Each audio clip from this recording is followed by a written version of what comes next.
Bonjour, bonjour. Aujourd'hui, j'aimerais te parler de la règle des 80-20. Qu'est-ce qu'on veut de la vie? Je suppose que pour la plupart d'entre nous, la première réponse qui nous vient à l'esprit, c'est le bonheur. Et peut-être que la deuxième, c'est quelque chose du genre plus. Nous voulons plus. Et c'est vrai qu'il n'est pas toujours sage de vouloir plus, mais est-ce que ce serait pas formidable d'être en mesure d'avoir ce que tu as actuellement avec beaucoup moins de travail et moins d'efforts? Chacun d'entre nous disposons d'une quantité limitée de ressources. Nous avons une somme d'argent limitée, un temps de concentration encore plus limité et surtout un temps limité. Lorsqu'on sait ça, ça paraît logique de vouloir utiliser ces ressources de manière efficace pour, pourquoi pas, travailler moins ou encore accomplir plus pour le même effort ou le même temps. Et ces deux objectifs sont dignes et sont plus simples à atteindre que l'on ne le croit. D'ailleurs, je tiens à préciser que j'ai dit simple et non facile. Bien que la différence soit maigre, elle reste importante. Une chose facile est une chose sans difficulté, alors qu'une chose simple, c'est une chose sans complexité. Prenons un exemple. Disons qu'une tierce personne veuille perdre du poids, ok? Donc elle va se renseigner sur les différentes méthodes, les différents régimes, etc. Et en général, les méthodes vont être assez simples. Mais la mise en pratique est loin d'être facile. Pour atteindre ces deux objectifs, la règle des 80-20 m'a semblé adaptée. Peut-être que tu connais cette règle sous différents noms, peut-être le principe de Pareto, ou la loi du petit nombre vital, ou encore le principe de la sparsité des facteurs. Dans tous les cas, ce principe a été découvert par Vilfredo Pareto en 1906. Suite à différentes constatations qu'il a pu faire, il a remarqué que 20% des plants de pois dans son jardin produisaient 80% des gousses de pois de bonne qualité, mais il a aussi remarqué que 80% des terres en Italie, en tout cas de l'époque, appartenaient à 20% de la population. En gros, si tu veux, 20% de nos actions vont provoquer 80% des résultats. Sur le papier, en tout cas en théorie, ça paraît magnifique. On se dit que c'est magnifique, quoi. Franchement, travailler seulement 2 jours par semaine alors que de base, il nous faut peut-être 7 jours, c'est plutôt cool, non? La vraie question, c'est comment? Comment peux-tu appliquer ce principe à ta vie? La première chose à faire, en fait, c'est vraiment d'apprendre à penser de la manière 80-20. Et avant ça, il faut absolument que tu saches ce que tu attends de la vie. Donc, si ce n'est pas le cas, je t'invite à aller voir la vidéo que j'ai faite à ce sujet. Et tu verras, tu seras certainement surpris par le nombre de temps en fait que tu vas prendre, que tu vas passer à réfléchir avant de pouvoir répondre à la question à 100%. D'ailleurs, je sais même pas si c'est possible de répondre à cette question complètement. Une fois que tu as répondu à cette question, tu vas essayer de faire en sorte en fait que ta vie corresponde le plus à cette réalité hypothétique. Bien évidemment, ça va nécessiter des changements plus ou moins radicaux dans ta manière de penser et de faire les choses. Alors, comment peux-tu appliquer la règle des 80-20 à ta vie? Déjà, il faut que tu te poses deux questions simples en fait. Mais avant ça, tu dois réaliser qu'au moins 80% des choses dans ta vie sont complètement hors de ton contrôle, ok? Donc sincèrement, ça sert à rien de te fâcher ou d'être frustré pour une chose que tu ne peux pas contrôler. Au lieu de ça, concentre-toi sur les 20%, ok? Les 20% que tu peux contrôler, comme tes pensées ou encore tes réactions aux événements extérieurs. Et n'hésite pas à prendre un peu de temps pour y réfléchir si tu as besoin, c'est ok. Donc, les deux questions qu'il faut que tu te poses, c'est, premièrement, quels sont les 20% de mon travail qui me donnent la majorité des résultats?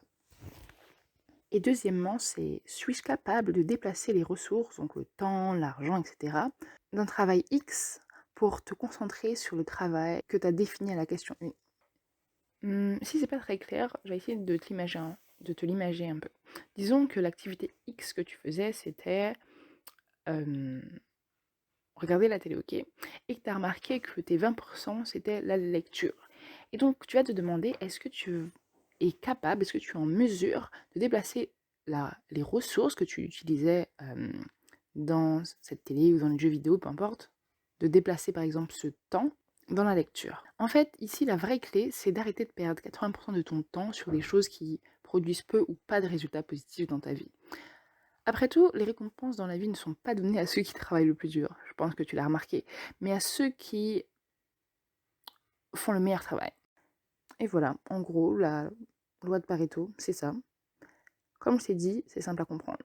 Mais laisse-moi continuer juste un peu en explorant les différentes manières d'appliquer ce principe. Si tu accomplis 80% de ton travail en 20% de ton temps, le rapport travail sur temps est de 4 sur 1. Donc ton niveau de productivité est de 4. Alors que si tu accomplis 20%, alors que si tu accomplis les 20% restants de ton travail en 80% de ton temps, le rapport travail-temps est inversé et devient de 1 sur 4. Et donc ton niveau de productivité est de 0,25. En gros, ça te fait un espèce de ratio de productivité entre ton travail productif et ton travail improductif qui serait de 4 à 0,5 ou sinon de 16 à 1. Ce qui veut dire que tu es 16 fois plus productif lorsque tu appliques la règle des 80-20. Je vais le redire. Tu es 16 fois plus productif lorsque tu appliques la règle des 80-20. Donc franchement, do it. Tu l'as certainement remarqué, mais le monde n'est plus linéaire, ou du moins de moins en moins. Aujourd'hui, nous sommes récompensés pour la façon dont nous pensons, pour les décisions que nous prenons, et non pas pour le nombre d'heures passées à travailler par semaine. Tu le sais certainement, mais nous sommes dans un monde capitaliste, et le système capitaliste est conçu pour récompenser les investissements, donc les investisseurs, et punir les travailleurs, entre guillemets. Et là, peut-être que tu te dis, ok Sandy, mais qu'en est-il des personnes qui ont des salaires énormes? Et là encore, la règle des 80-20 s'applique. Effectivement, il y a des acteurs, des musiciens, des influenceurs, que sais-je, qui gagnent des sommes incroyables d'argent. Mais il y a aussi une multitude d'autres acteurs, des musiciens, etc., qui gagnent à peine leur vie. En fait, seule une infime fraction des films, environ 3%, au cours des 50 dernières années, ont gagné 90% des revenus du box-office. Et lorsqu'on regarde, parfois, tout ce qu'il faut, c'est être le premier. Être le premier dans sa niche, être le premier à faire telle ou telle chose, ou sinon avoir un léger avantage, ce qui va nous permettre de créer un écart énorme plus tard. D'ailleurs, Apple est un excellent exemple. Ils ont sorti l'iPhone seulement 1 an avant qu'on puisse trouver des smartphones décents, hein. Et cette petite avance, cette légère avance, les a aidés à devenir l'une des plus grandes entreprises du monde. Quand tu regardes la part de marché d'iPhone aujourd'hui, en termes d'unités vendues, bien évidemment, c'est pas si impressionnant que ça en fait. Mais si tu regardes bien, ils ont même pas 50% du marché, et pourtant, ils ont environ 70% des bénéfices dans l'industrie des smartphones. Et si tu regardes les chiffres de 2016, ils avaient 14,5% des parts du marché, et ils ont eu plutôt 79,2% des bénéfices dans l'industrie du smartphone. Et franchement, ça, je trouve ça impressionnant. Peut-être que pour l'instant, tu n'es toujours pas convaincu par cette règle et que tu te dis, d'accord, mais pourquoi je pourrais pas tout simplement me laisser porter par le vent? Ben, bien sûr, tu peux. On est dans une démocratie, donc bien sûr, tu peux. Mais sache que tu travailleras certainement plus dur pour moins d'argent, moins de bonheur, et tu auras moins de temps pour faire les choses qui comptent réellement pour toi. Et peu importe ta religion, ta couleur, ou encore ta sexualité, le pays d'où tu viens, les choses fonctionnent comme ça. Bien évidemment, c'est pas simplement en écoutant ce podcast que tu vas devenir une nouvelle personne et tu vas tout voir sous le prisme de la règle des 80-20. Ce qu'il te faut, c'est un nouvel état d'esprit, une nouvelle façon de penser et une nouvelle façon d'analyser les situations. La première chose à faire, je pense, en tout cas, c'est de te débarrasser de ce que j'appelle le mensonge, ou plutôt le rêve du 50-50. On a été amené à tort, à penser que le monde est un endroit juste et que le travail acharné est récompensé. C'est peut-être parce que nous sommes dans un régime démocratique et que nous voyons les choses à travers ce prisme, certainement, mais ce n'est pas vrai. La seule chose qui est récompensée, c'est le travail intelligent. Parfois, travailler intelligemment signifie travailler dur, c'est vrai. Mais personne, je dis bien personne, ne se soucie de combien de temps tu vas passer à faire telle ou telle chose. Ce qu'ils veulent, ce qu'on veut, ce que je veux et ce que tu veux aussi, c'est que ce soit bien fait.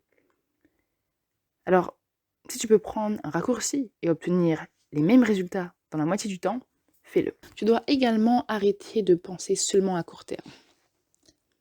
Parce que ça ne t'aide pas, en fait, tout simplement. Et rappelle-toi aussi que la règle des 80-20 est seulement une règle, un principe. C'est une bonne référence, mais c'est tout, ça reste une référence. Donc, tu dois utiliser ta tête, tu dois utiliser ton intelligence, tu dois utiliser ton esprit pour bien l'utiliser et pour déterminer quels sont tes 20% et quels sont tes 80%. Maintenant que j'ai fait tout mon blabla et que j'ai dit à peu près tout ce que je voulais dire, ce que tu dois faire, c'est savoir quels sont les 20% de ton travail qui t'apportent la majorité de tes résultats. Pour ça, il y a deux façons de procéder. La première est un peu plus analytique, alors que la deuxième est beaucoup plus créative. Bien évidemment, tu peux utiliser les deux. Commençons par la méthode analytique. En général, on l'utilise lorsqu'on possède une entreprise ou des investissements. Bien sûr, ce n'est pas seulement pour les propriétaires d'entreprises ou les gestionnaires. N'importe qui peut l'utiliser. C'est simplement qu'en général, on l'applique à ces fins-là. La première chose à faire, c'est de commencer avec une toile vierge. Il ne faut pas que tu fasses d'hypothèses, surtout si tu examines ta propre entreprise. Donc, tu vas faire une liste de toutes les mesures possibles que tu es en mesure de suivre, bien évidemment. Et une chose que tu ne dois pas oublier, c'est qu'elle doit être basée sur les chiffres. Donc, ta liste va ressembler à quelque chose du genre nombre d'unités vendues, bénéfice global, les frais globaux, tes revenus, l'heure, le coût, la rentabilité de tes clients, leurs problématiques, etc., etc. Et une fois que tu as fini cette liste, tu vas créer une hypothèse et la tester. Et en fait, ce que tu vas chercher en utilisant la méthode analytique, c'est le déséquilibre pour pouvoir le corriger. Tu vas avoir un premier ensemble de données, en fait, qui va représenter les personnes ou les objets. Donc, les personnes, ça peut être tes clients, ton personnel, des lecteurs, que sais-je. Et les objets, en général, ce sont des produits, qu'ils soient physiques ou non. Le deuxième ensemble de données va représenter une caractéristique du premier ensemble. Par exemple, si ton premier ensemble de données correspond à tes clients, ok, ben, ton deuxième ensemble de données va peut-être être la valeur en euros par client. Je sais, ça demande un certain temps. Mais bon, sincèrement, je pense que c'est plus bénéfique de passer une après-midi, voire une journée entière à réfléchir, puis ensuite prendre des mesures rapides et décisives, que de se lancer comme ça dans le tas et ensuite d'avoir plein de problèmes. Alors, rappelle-toi une chose, pas la quantité qui compte, mais la qualité. Et en vrai, c'est pareil à l'école, parce que je suis sûre que ça t'est déjà arrivé. T'as passé des heures sur un examen, tout ça pour obtenir une note médiocre, n'est-ce pas? Peut-être que tu te demandes, mais pourquoi j'ai eu une note aussi médiocre alors que j'ai passé tant de temps sur cet examen? Simplement parce que tout le monde se fout littéralement du nombre de temps que tu passes sur X ou Y chose. Ce que les professeurs veulent, ce que tes professeurs voulaient, c'est que tu comprennes le sujet et que tu réussisses tes examens. Ils se fichent complètement du nombre de temps que tu passes sur tes cours ou sur tes manuels. Et c'est pareil pour YouTube, par exemple. Si tu es un créateur sur YouTube ou que sais-je, eh bien, les personnes qui te regardent, les personnes qui vont regarder tes vidéos, elles veulent être diverties, elles veulent apprendre quelque chose, avoir une valeur ajoutée, elles veulent un résultat. Un résultat en général, un bon résultat. Elles s'en moquent que tu aies passé seulement 5 minutes ou 15 ou même 2 heures à filmer, à monter. Ce n'est pas ça le plus important. Le plus important, c'est le résultat. Passons à la deuxième méthode, qui est la méthode créative. Franchement, c'est ma méthode favorite. Mais avant de t'expliquer comment elle fonctionne ou qu'est-ce qu'il faut faire, tu dois garder la règle des 80-20 à l'esprit. En tout cas, pour commencer. Après, ça va devenir automatique, mais pour l'instant, ce n'est pas le cas. Et tu dois te remettre en question tout le temps. Tu dois toujours remettre en question ce que tu fais. Pourquoi tu fais ça? Est-ce que tu penses que telle ou telle chose est une perte de temps? Si tu penses que oui, c'est probablement vrai. Alors, pense-y. Et là encore, je ne peux pas le faire pour toi. Tu dois y réfléchir par toi-même. Ensuite, tu dois commencer par une hypothèse, ou tout simplement deviner. Bon, quand je dis deviner, c'est pas vraiment deviner, mais c'est plutôt une estimation intelligente. Maintenant, peut-être que tu te dis, ok, très bien, mais comment appliquer ce principe au temps? Simplement pour être plus productif, peut-être. Et malheureusement, je n'ai pas la réponse. Ou plutôt, je n'ai pas ta réponse. Dans le sens où je ne peux te donner qu'un modèle, une base, un guide. Parce que je ne connais pas ta situation. Et donc, ce que tu vas faire, et ce que tu dois faire d'ailleurs à partir de cette base, c'est de la modifier, de l'utiliser en fonction de tes propres besoins. La première chose que tu dois réaliser, c'est que les réalisations majeures qui nous arrivent dans la vie se produisent dans un fragment de temps, dans une infime partie du temps. Je sais, c'est peut-être pas très clair pour l'instant, mais je vais essayer de te l'expliquer autrement. Si tu veux, c'est comme si tu avais une semaine, ok? Donc tu as 7 jours. Et qu'au bout de ces 7 jours, tu aies fait, je ne sais pas, par exemple, tu aies fini un projet. Et bien en fait, ce qu'on remarque, c'est que le temps nécessaire, le vrai temps nécessaire à la réalisation de ce projet n'était pas 7 jours, mais seulement une journée. Et quand on y pense, ça paraît un peu logique parce que, en général, une personne moyenne va passer 32 ans de sa vie à dormir.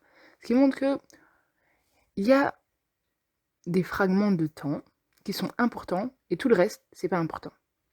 Je sais pas si c'est très clair, mais au pire, prends un peu de temps pour y penser et peut-être que ce sera un peu plus clair. Et en fait, l'astuce pour pouvoir appliquer la règle des 80-20 à ton temps, c'est de reconnaître justement ces fragments de temps et les utiliser le plus possible. Et si tu acceptes le fait qu'une seule fraction de temps de ta vie est significative, ben, tu vas vite arriver à la conclusion que personne ne manque de temps. Regarde, prenons un autre exemple, ou plutôt faisons un petit exercice, ok? Ferme tes yeux et essaye de te souvenir de toute l'année, du 1er janvier au mois actuel. C'est bon, t'as essayé de te visualiser, ok. Alors, sauf si tu es un génie, c'est presque impossible. Donc t'inquiète si t'as pas réussi, c'est totalement normal. Et d'ailleurs, je pense même que tu te souviens seulement des moments spéciaux, justement les 20%. Et c'est ça qui correspond au temps qui compte. Et tout le reste, en fait, tu l'as oublié. Et ces 20%, en fait, ça correspond à toute ton année, à toute ta vie. Et on ne peut pas le mesurer ou l'estimer avec précision, ce qui est normal. Et heureusement, c'est pas trop grave parce que t'as pas besoin de le faire. Après t'avoir dit ça, peut-être que tu te demandes, ok, mais tu commences à penser à ton avenir et tout, et t'attends que je te donne une méthode, tu vois, pour gérer ton temps. Mais c'est inutile. C'est inutile parce que ce qu'il faut, c'est changer complètement la façon dont tu abordes ton temps. Le problème, en fait, avec la gestion du temps, c'est que elle part du principe que nous savons déjà quelle est la meilleure utilisation de notre temps. Alors que si c'était le cas, ben, on n'aurait pas besoin, en fait, de mieux gérer notre temps. Si on savait quelle était la chose la plus importante à faire dans notre vie, ben, on le ferait, en fait, tout simplement. Exemple. Si par exemple, tu prends une feuille ou peu importe quelque chose pour écrire, et là, tu devrais faire la liste de tout ce que tu devais ou voudrais faire dans ta vie. Et ben très vite, tu remarquerais que tu n'aurais pas assez de temps pour tout accomplir.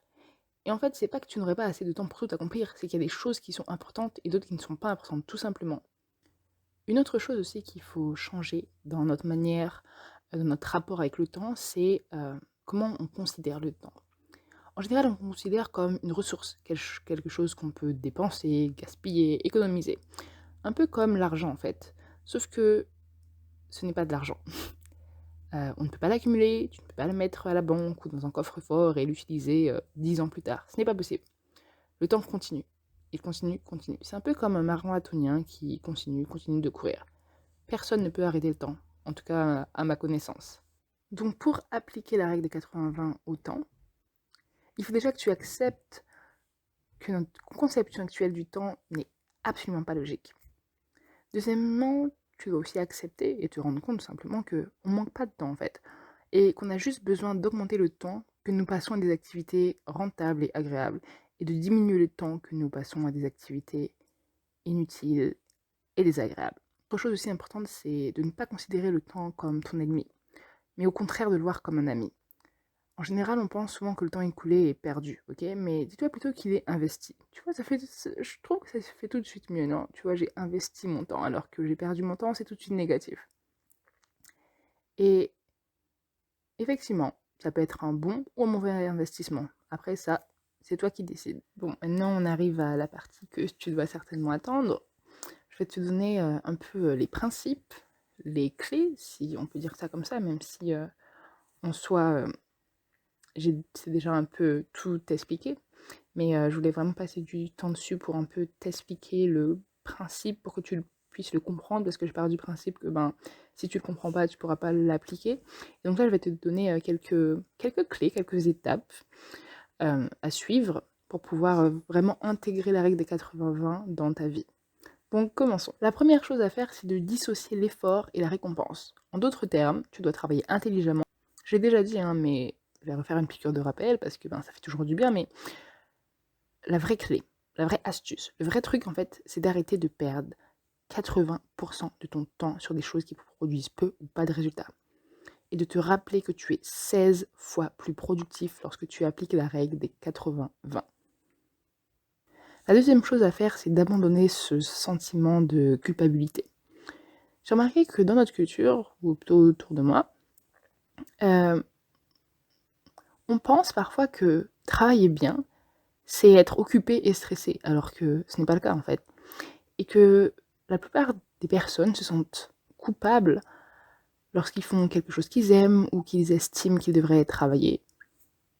Et je pense que c'est dû au fait que pour la plupart d'entre nous, pour la plupart des personnes, ils attendent le week-end en fait pour faire ce qu'ils aiment, ce qui veut dire que la semaine, ils font des choses qu'ils n'aiment pas. Donc je suppose qu'ils n'aiment pas leur travail et quand on regarde les statistiques, ça ne ment pas. Alors pourquoi ne pas essayer de ne pas séparer justement son travail et son temps libre ou les choses qu'on aime. La troisième chose, c'est d'être créatif avec son temps. Franchement, il ne faut pas que tu aies peur de réclamer du temps pour toi. Essaye de nouvelles choses, comme te réveiller à 4h du matin pendant 6 mois. Bon, 6 mois, c'est peut-être beaucoup, pendant, allez, 1 mois, une semaine.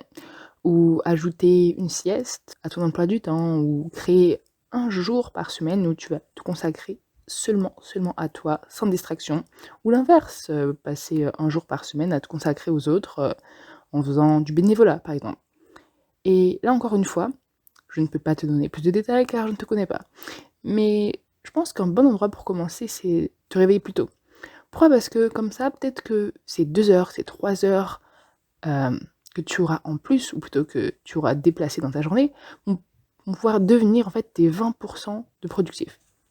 C'est comme si en fait, disons, tu allais faire de 6 heures, allez, non, disons de 5 heures à 8 heures du matin, tout ce qui était important, tout ce qui devait être fait dans ta journée. Et tout le reste du temps, les 80% du temps restant, tu peux faire ce que tu veux.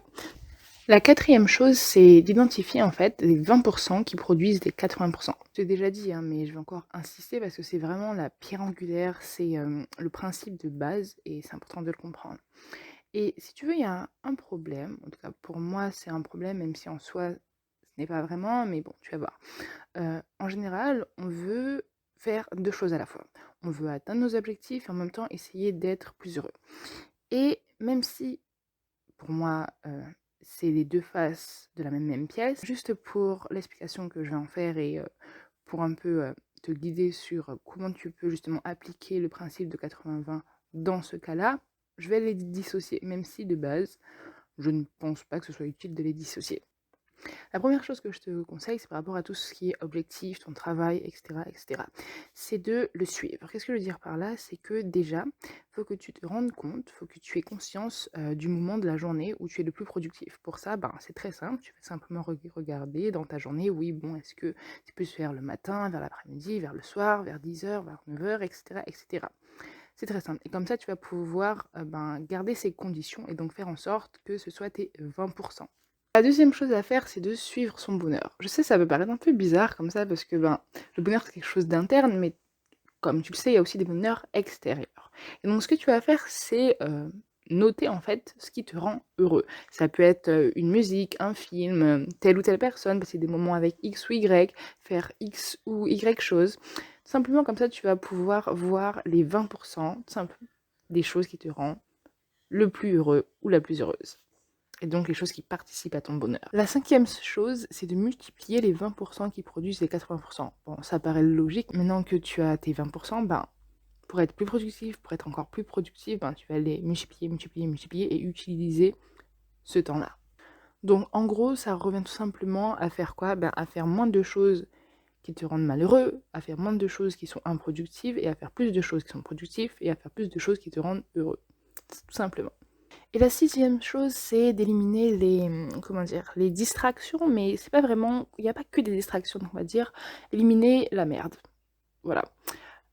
Donc ça va être arrêter de regarder la télévision, de désinstaller certains jeux vidéo auxquels tu ne joues pas ou auxquels tu ne trouves aucun intérêt, d'arrêter de regarder du porno si tu le fais, d'arrêter de traîner avec des gens qui contribuent en fait en rien de positif dans ta vie, au contraire qui te tire vers le bas.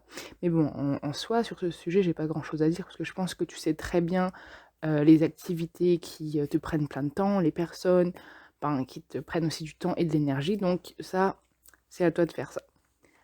Je terminerai en te disant que tu peux aussi appliquer le principe de 80-20 à tout ce qui est tes possessions, grâce au minimalisme. Par exemple, tu peux utiliser la méthode de Marie Kondo, il me semble, pour justement trier tes vêtements, pour voir, ok, est-ce que, voilà, voilà, ça représente mes 100% de vêtements, mais dans ces 100%, il y a seulement 20% en fait qui m'apportent vraiment un bonheur, une utilité, etc. Et tu peux faire ça pour absolument tout.